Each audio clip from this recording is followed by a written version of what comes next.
think we can move to the last, but not at all the least best topic around black fungus. I guess if you've got more questions, then we can provide you an email ID and phone number to for further questions and answers. But let's start the sessions on black fungus with Dr. Ujjum Dashgupta. Is that all right, Dr. Dashgupta? Yeah, sure. Sorry, I didn't have any time to prepare a PowerPoint because I got the news really late. I will just try to simply make you understand. Black fungus is a misnomer. Actually, it's not black. Uh, People call it black because of the black esture or the covering that causes the black fungus. And we are not unknown to the black fungus. India is a host of black funguses. We have seen mucor for m numpty of days. I mean, there are reported cases from Iran and other places, but we have seen mucors before. It's called mucormycosis. It's a very atypical fungus. And guess what? It lives in our nose anyway. In our nose, there are like 500 different types of pathogens, organisms that live in our nose, which we call, and they do no harm. And one of them is mucor. And there are a lot of other, and it also is present in like manures, compost, soil, cow dung, everywhere. It is there. Uh, Now we are seeing a resurgence of mucormycosis after the COVID. Say, I will tell you frankly, I have seen two mucors in my life, and I have seen four mucors in my life, two in whole of my life, and two in the last week. So something is happening with the COVID, which is making the mucor come back. And I'm sure Raja will agree with me that it's just not the mucor, it's all type of atypical infections are coming back. Atypical means the organism, the viruses, the fungus, which usually doesn't cause us any harm, are coming back to cause severe infection.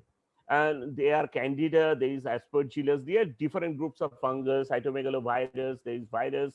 So all of them can, after a COVID infection, is coming back to haunt us.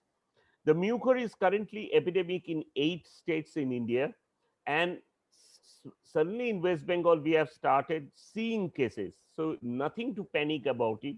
We have like 4 confirmed cases. I had one, and I didn't have time to confirm it. The patient died. Uh, so what makes the mucor come back? The expert, the mucorologists are telling us that it is usually the uncontrolled diabetics. So as we discussed already in there, that the diabetes is something is neglected by people generally, especially in COVID situation. And people with a blood sugar of 300, 500, 800 are walking around. And when they get a COVID infection, the pathogenic mucor which was sitting in the nose suddenly, because using the lowering of the host immunity, the body immunity start attacking things. So it starts from the nose and it goes into the sinuses. Then sometimes it enters the eyes and destroys the eyes, and sometimes it enters the brain. Now, the worrying thing is it happens in hours. You see in the morning, and by evening or the next day, it has reached the brain. It can also affect the gastrointestinal tract. Sometimes it can affect the skin, but mostly it is the nose and the sinuses. So, time is the essence. And there is a drug which is called amphotericin B, which is a toxic drug, but and it's not very available because it's already gone out of shelf. But that's like that, like for COVID, there is a lot of controversies which drug to use, whether this will work or not. For mucor, there is no controversy. There is a straightforward drug called amphotericin B, which will work. So as soon as we can start this patient on amphotericin B, the better it is.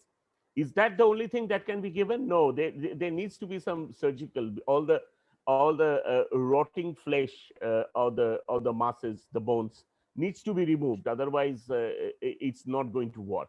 So it doesn't uh, hear nice. It doesn't look nice as well. But these are life saving. What else can be done? I mean, if somebody who will suspect that he has got mucor, somebody who had COVID, number one, hum, somebody who had COVID and was diabetic, number two, somebody who had COVID and diabetic and probably was put on steroids. Now, we already discussed in this forum that there is a very specific guideline about steroids not to be given without hypoxia and for a very specific dose for a specific number of days. Now, in India, the situation has gone out of the medical hand when a three times ambassador of India dies in a Gurgaon hospital car park with a lack of oxygen, then we don't have it in our hands. So people have jumped in, and the civil society has moved in, like you guys as well. And there is WhatsApp prescription going around, and there is oxygen lungers being opened in gurdwaras and temples. So when you have such an unregulated response to such a massive calamity, there are some mistakes is bound to happen, and one of them is steroids. Uh, I belong. I have got an organization called West Bengal Doctors Forum, and it's 150 doctors. We give a telephone consultation to home treating patient with mild and moderate COVID. We are doing it for 26th of last month. We have served around 30,000 patients so far. And we, time and time again, we have seen them starting on dexamethasone from day one. And we had to stop it, nothing doing. But obviously, there are thousands which is missing. So unregulated steroid, unregulated diabetes, and a history of COVID is a rich mixture of mucor, these atypical funguses coming in and attacking us. So, what will you do if you do suspect it? I mean, obviously, you will have a nasal symptom first. So, you will have a badly blocked nose, you will have pain, you may have a bad smell coming out of your nose, you may have a brown or a black discharge coming out of your nose, you may have a problem opening your eyes or closing your eyes, you may have a swelling in your cheek, you may have suddenly one of the tooth starts moving. If you have any of these symptoms, please visit your local ENT doctor immediately. All the ENT doctors possess something called an endoscope. It looks like one of these knitting needles, small in size. They shine a light through it and they have a look, and they can tell you, they can tell you in a very early stage whether it's mucor or not, or at least raise the possibility so that the tests can be done and it can be determined and the treatment can be started. So yes, means are there in even in distant villages, even in districts. It is there. It is needed for people to be aware and go to this visit the doctors at the slightest if they uh, have any suspicion that they may be contracting mucor.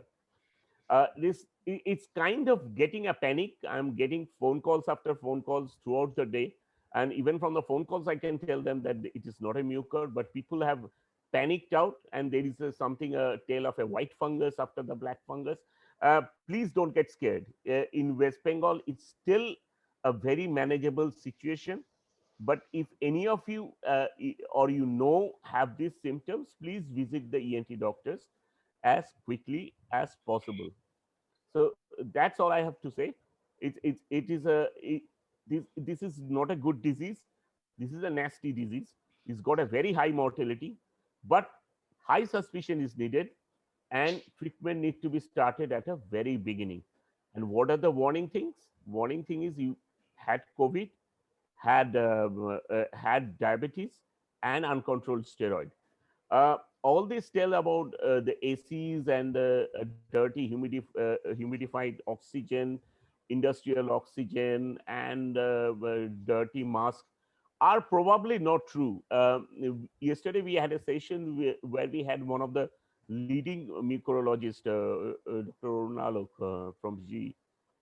He is sampling all these humidifiers and everything where the patients were, and till now he hasn't found any. What he has found that 66% of them were uncontrolled diabetic, and more or less 80 to 90% of them had uh, un, uh, unregulated steroid, more days, more dose. So that's probably the culprit. His paper is coming up next week. I'm looking forward to it, and that's it really. Yes, is there any question? Has this function? Can Okay. I ask, Yes, go on, doctor. uh, Yes, doctor. can I ask one question, sir? Actually, I read a Sure. literature yesterday about giving increased amount, giving zinc and it relations to the mucormycosis. They said that the mucor actually grows rapidly in presence of excess of zinc because that's what they use for growing. Actually, there is a relationship with ferritin. People with hemophilia where excess ferritin already were it's known, and in COVID situation there is also, you measure the ferritin level. With a higher ferritin level, there is a higher increases chance of mucormycosis. Till now, there is no evidence regarding zinc. And I know we know that the zincs are getting widespread prescribed and widespread spread consumed. Um, we tell, like you, we also tell them that there is no point in consuming this excess zinc. It's not going to save you from it there. But pinpointing zinc for mucor is probably too early. We don't know. Till now, there is three telltale markers which are coming up again and again. Number one is post-COVID. Number two is uncontrolled diabetic. Number three is unregulated steroid use. Like I'm sure Raja will agree that steroid is a audited drug. You need to put it into paper how long you are using the or tocilizumab. The same thing. Here it is like from day one, people have started using various doses of steroids, and we are not surprised that we are seeing what we are seeing. Arjun, if I can ask you something, I Sure, agree with I agree with you about the steroid, because I wouldn't start someone steroid who has got diabetes without managing the insulin first or increasing the insulin. absolutely. That's a separate discussion altogether. I read something in the newspaper. Either the health minister or someone has said recently. I think no. I think it's the AIMS director that the headache during COVID can be caused by mucormycosis. Now, headache after COVID, the post-COVID period, may be due caused by mucormycosis. Now, that is a very alarming statement, because we all know in the long COVID symptom, one of the commonest symptom is headache. You get it as a part of dehydration. You get it so much, and it's a non-specific symptom. Like, how can you say headache can be mucormycosis? It can be, but it's such a rare symptom. Our director of AIMS currently, Dr. Guleria, he spends most of the time in TVs and frequently embarrasses us from time to time.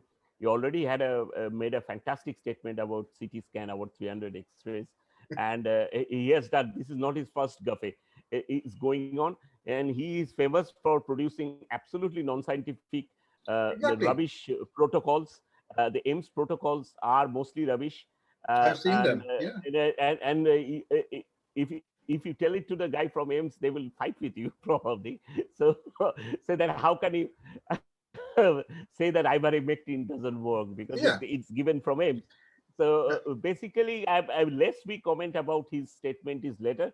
Yes, headache. If a person has developed a headache like 3 to 4 weeks after 2 or 3 weeks after the COVID, and he probably will have a scan. And if there is a mucor or any other thing, it will be diagnosed. But suspecting mucor just for a headache is plain rubbish. Most mucors will probably have headache, but all headaches are not mucor. Let's put it this way. And it just will cause a lot of alarm. I think there is another question. Sorry. Absolutely. Yeah. Did we have mucormycosis prior to COVID? What are the chances one might get it? Yes, we had mucormycosis. I have seen two. I am doing what I am doing for last 25 years. I have seen two. So that's rare. It's a dangerous disease. There are other very aggressive fungal diseases like aggressive aspergillosis, uh, invasive candidiasis. I have seen them like hundreds of those. But mucor, It's very rare. If you have a mucor, you probably will get a phone call in the middle of the night by the pathologist or whoever microbiologist that, boss, we have got a mucor, and you will start ringing up people, getting the patient in next day. Yes, India is a mucor capital. Um, it's in the first wave, we already were hearing about mucor mostly from Maharashtra and Gujarat and Rajasthan. And we were discussing among ourselves that why is that we are not getting it in Bengal? I think the answer is unregulated steroid. That's probably the answer.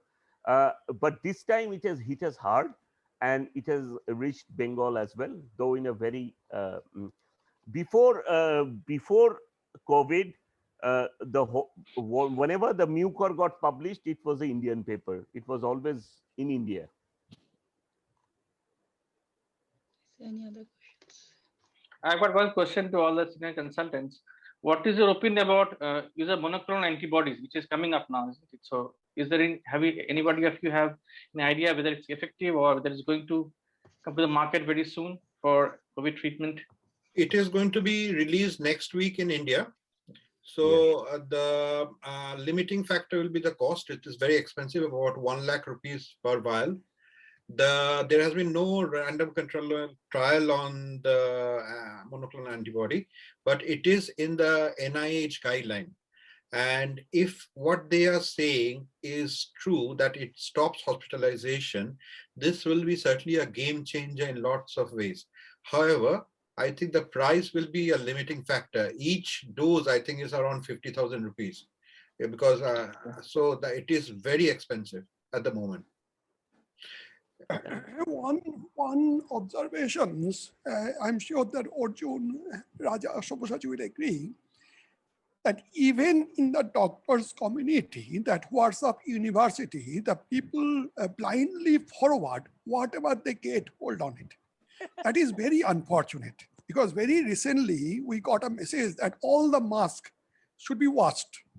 And if we wash the mask regularly, then you will not get mucormycosis. The problem that if you wash your mask regularly, you will get COVID and die before you get mucormycosis. So I do not understand that my colleagues who are very experienced, have worked abroad, has got MD, MRCP, FRCs, why they forward these messages. So if it can happen in the medical community, you can understand what goes on Facebook. In fact, you get enlightened every day. And পিছিয়ে পড়তে হয়, তো তারা তো DD মার থেকে শুরু করে সমস্ত কিছু, আর অর্জুন তো সেখানে বলতেও যায় না, ওদের ইনভাইটেডও হয় না। Bad luck Arjun.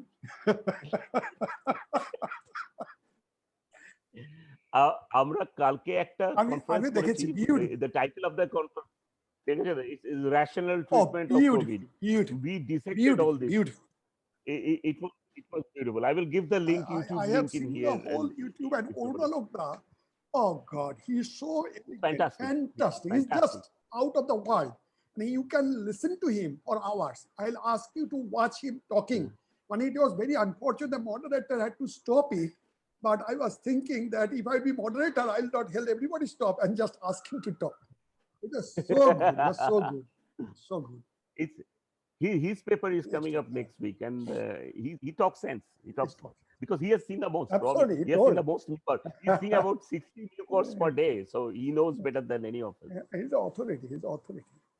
So hopefully, then you can help me next time to get him. Yes, definitely. I will try to arrange more people to come and listen to him. Definitely.